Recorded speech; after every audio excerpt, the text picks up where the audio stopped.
ಪೈಪೋಟಿ ಅಂತ ಹೇಳ್ತಾ ಇರೋದು ನಿಮ್ಮ ಮಾಧ್ಯಮದವ್ರು ಮಾತ್ರ.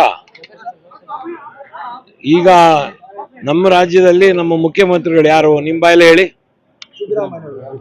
ಸಿದ್ದರಾಮಯ್ಯನವ್ರು ಬೇಡ ಅಂತ ಹೇಳಿರೋ ಅಲ್ಲ, ಹೇಳಿ. ಯಾರು ಇಲ್ಲ. ಸೊ ನೀವು ಮಾಧ್ಯಮದವರೇ ಕ್ರಿಯೇಟ್ ಮಾಡ್ತಿರೋ ಅಷ್ಟೇ ವಿನ ಅಲ್ಲ, ನೀವು ಯಾರ್ಯಾರೋ ಹೇಳ್ತಿರೋದು, ನಿಮ್ಮಂತವ್ರು ಹೇಳಿ ಮಾಧ್ಯಮದವರು ಪ್ರಕಟಣೆ ಮಾಡ್ತಿರೋದು ಹೊರತು ಈ ನಮ್ಮ ದೇಶದಲ್ಲಿ ನಮ್ಮ ಕಾಂಗ್ರೆಸ್ ಪಾರ್ಟಿನಲ್ಲಿ ನಮ್ಮ ಹೈಕಮಾಂಡ್ ಫೈನಲ್ಲು. ಅವರು ಸಿದ್ದರಾಮಯ್ಯನವ್ರನ್ನ ಈಗ ಮುಖ್ಯಮಂತ್ರಿಗಳು ಈಗಾಗಲೇ 2.5 ವರ್ಷದಿಂದ ಮಾಡಿದ್ದಾರೆ. ಆಮೇಲೆ ಯಾವಾಗಲೂ CLP ಒಂದು ಮಾಡುವಾಗ ಅವರು ಮುಂದಿನ ಮುಖ್ಯಮಂತ್ರಿ ಯಾರು ಅಂತ ಚುನಾಯಿಸೋದೇ ನಾವು. ಅವಾಗ ಅದರೊಳಗೆ ಇಲ್ಲ 2 ವರ್ಷಕ್ಕೆ ಮಾತ್ರ ಇವ್ರಿಗೆ ಮಾಡಿದ್ದೀವಿ, 1 ವರ್ಷಕ್ಕೆ ಇದೆಲ್ಲ ಇಲ್ಲ. ಸೊ ಅದರಿಂದ ಸಿದ್ದರಾಮಯ್ಯನವ್ರು ಇರೋರು ಅವರೇ ಮುಖ್ಯಮಂತ್ರಿಗಳು ಈ ರಾಜ್ಯದಲ್ಲಿ ಅಂತ ನಾನು ಹೇಳಕ್ ಇಷ್ಟಪಡ್ತೀನಿ. ಕೆಲವರು ಹೇಳೋದಿಕ್ಕೆ ನಮ್ಮವರು ಅಂದ್ರೆ ನೋಡಿ, ಇದ್ರೊಳಗೆ ಹಲವಾರು ಸ್ವಂತ ಅವ್ರದ್ದು ಅಭಿಪ್ರಾಯಗಳು ಇರ್ತವೆ.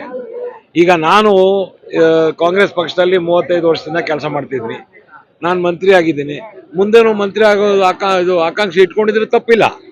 ಅದೇ ತರ ಕೆಲವರು ನಮ್ಮ ರಾಜ್ಯದಲ್ಲಿ ಈಗ ಶಿವಕುಮಾರ್ ಅವರೇ ಆಗಿರ್ಲಿ, ಪರಮೇಶ್ವರ್ ಅವರಾಗಿರ್ಲಿ, ಸತೀಶ್ ಜಾರಕಿಹೊಳಿ ಆಗಿರ್ಲಿ, ಅವರೆಲ್ಲ ಈ ಇಷ್ಟೋ ವರ್ಷಗಳು ಮಂತ್ರಿಗಳಾಗಿದ್ದಾರೆ. ಮುಂದೆ ಅಂದ್ರೆ ಈಗಲ್ಲ, ಮುಂದಿನ ದಿನಗಳಲ್ಲಿ ಅವರು ಆಗ್ಬೇಕು ಅಂತ ಆಸೆ ಪಡೋದು ತಪ್ಪೇನಿಲ್ಲ. ಅದು ಯಾವಾಗ ಅವರು ಸೂಕ್ತ ಅವರು ಸಮಯ ಬರ್ತೋ ಖಂಡಿತವಾಗ್ಲೂ ಆಗ್ತಾರೆ. ಹೌದಪ್ಪ. ಈಗ ಅವರೆಲ್ಲ ಕೂತ್ಕೊಂಡು ಒಂದು ಇದು ಸಮಿತಿಯಲ್ಲಿ ಒಂದು ಸಭೆ ನಡೆಸಿ ಮಾತಾಡ್ತಾ ಇದ್ದಾರೆ. ಅವರು ಕೇಳ್ತಾರೆ. ಅಂದ್ರೆ ಈಗ ಪರಮೇಶ್ವರ್ ಅವರು ಹೇಳಿದ್ದಾರೆ, ಈಗ ಸದ್ಯ ನಮ್ಮ ರಾಜ್ಯದ ಮುಖ್ಯಮಂತ್ರಿಗಳು ಸಿದ್ದರಾಮಯ್ಯನವರು.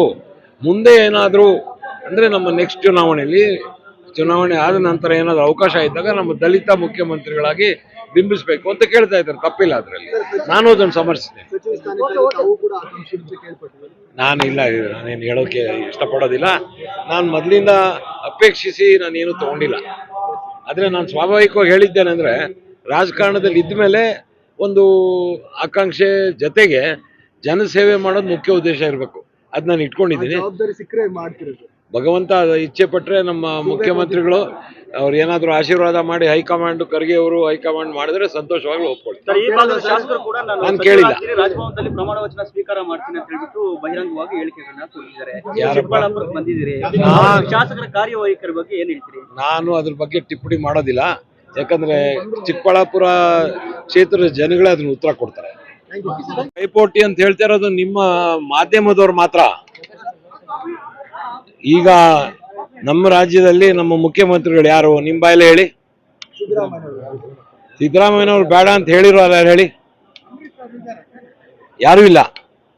ಸೊ ನೀವು ಮಾಧ್ಯಮದವರೇ ಕ್ರಿಯೇಟ್ ಮಾಡ್ತಿರೋ ಅಷ್ಟೇ ವಿನ ಅಲ್ಲ, ನೀವು ಯಾರ್ಯಾರೋ ಹೇಳ್ತಿರೋದು, ನಿಮ್ಮಂತವ್ರು ಹೇಳಿ ಮಾಧ್ಯಮದವರು ಪ್ರಕಟಣೆ ಮಾಡ್ತಿರೋದು ಹೊರತು ಈ ನಮ್ಮ ದೇಶದಲ್ಲಿ ನಮ್ಮ ಕಾಂಗ್ರೆಸ್ ಪಾರ್ಟಿನಲ್ಲಿ ನಮ್ಮ ಹೈಕಮಾಂಡ್ ಫೈನಲ್ಲು. ಅವರು ಸಿದ್ದರಾಮಯ್ಯನವ್ರನ್ನ ಈಗ ಮುಖ್ಯಮಂತ್ರಿಗಳು ಈಗಾಗಲೇ 2.5 ವರ್ಷದಿಂದ ಮಾಡಿದ್ದಾರೆ. ಆಮೇಲೆ ಯಾವಾಗಲೂ CLP ಒಂದು ಮಾಡುವಾಗ ಅವರು ಮುಂದಿನ ಮುಖ್ಯಮಂತ್ರಿ ಯಾರು ಅಂತ ಚುನಾಯಿಸೋದೇ ನಾವು. ಅವಾಗ ಅದರೊಳಗೆ ಇಲ್ಲ 2 ವರ್ಷಕ್ಕೆ ಮಾತ್ರ ಇವ್ರಿಗೆ ಮಾಡಿದ್ದೀವಿ, 1 ವರ್ಷಕ್ಕೆ ಇದೆಲ್ಲ ಇಲ್ಲ. ಸೊ ಅದರಿಂದ ಸಿದ್ದರಾಮಯ್ಯನವ್ರು ಇರೋರು ಅವರೇ ಮುಖ್ಯಮಂತ್ರಿಗಳು ಈ ರಾಜ್ಯದಲ್ಲಿ ಅಂತ ನಾನು ಹೇಳಕ್ ಇಷ್ಟಪಡ್ತೀನಿ. ಕೆಲವರು ಹೇಳೋದಿಕ್ಕೆ ನಮ್ಮವರು ಅಂದ್ರೆ ನೋಡಿ, ಇದ್ರೊಳಗೆ ಹಲವಾರು ಸ್ವಂತ ಅವ್ರದ್ದು ಅಭಿಪ್ರಾಯಗಳು ಇರ್ತವೆ. ಈಗ ನಾನು ಕಾಂಗ್ರೆಸ್ ಪಕ್ಷದಲ್ಲಿ 35 ವರ್ಷದಿಂದ ಕೆಲಸ ಮಾಡ್ತಿದ್ದೀನಿ.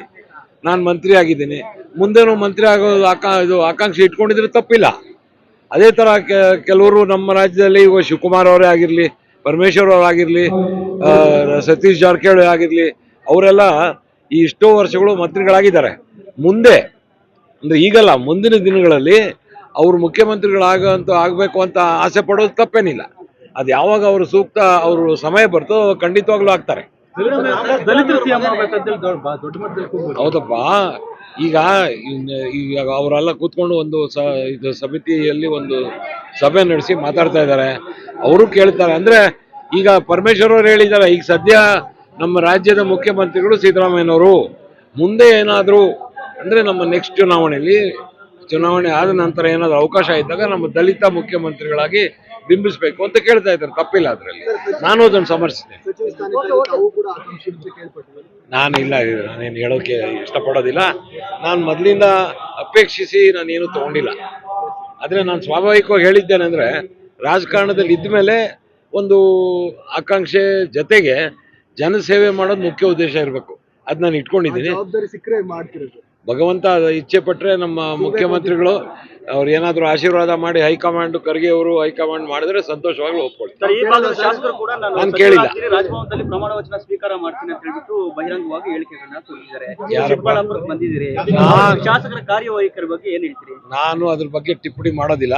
ಯಾಕಂದ್ರೆ ಚಿಕ್ಕಬಳ್ಳಾಪುರ ಕ್ಷೇತ್ರದ ಜನಗಳೇ ಅದನ್ನ ಉತ್ತರ ಕೊಡ್ತಾರೆ.